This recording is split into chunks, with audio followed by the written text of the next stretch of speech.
Shalom, shalom, peuple de Dieu. Je vous salue dans le précieux nom de notre Seigneur et Sauveur Jésus le Christ de Nazareth.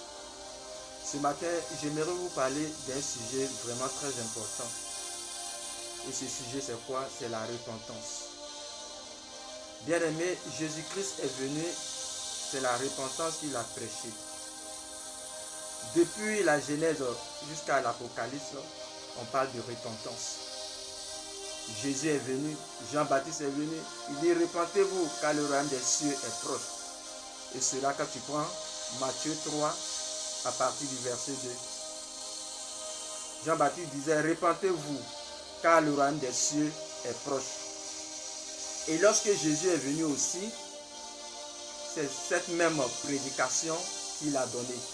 Et lorsque nous prenons aussi dans Matthieu 4 à partir du verset 17, Jésus dit quoi? Dès ce moment, Jésus commença à prêcher et à dire repentez-vous car le royaume des cieux est proche.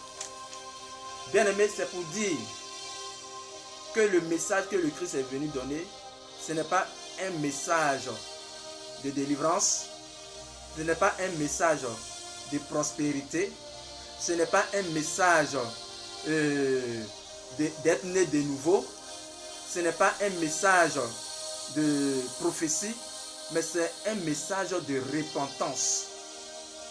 Laisse-moi te dire, toi qui m'écoutes, dans la repentance, il y a la délivrance. Dans la repentance, il y a la prospérité.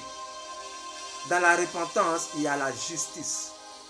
Dans la repentance, il y a tout ce que nous cherchons sur cette terre. Quand tu te repens avec une repentance sincère.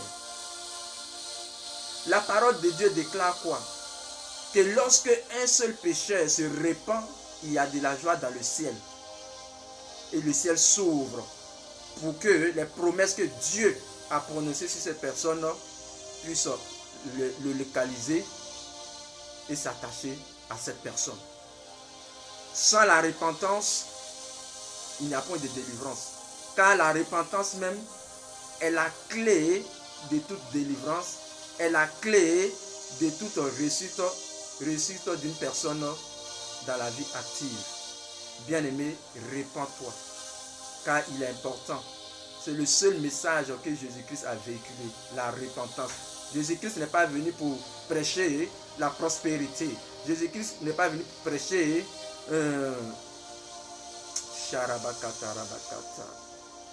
que Dieu vous bénisse.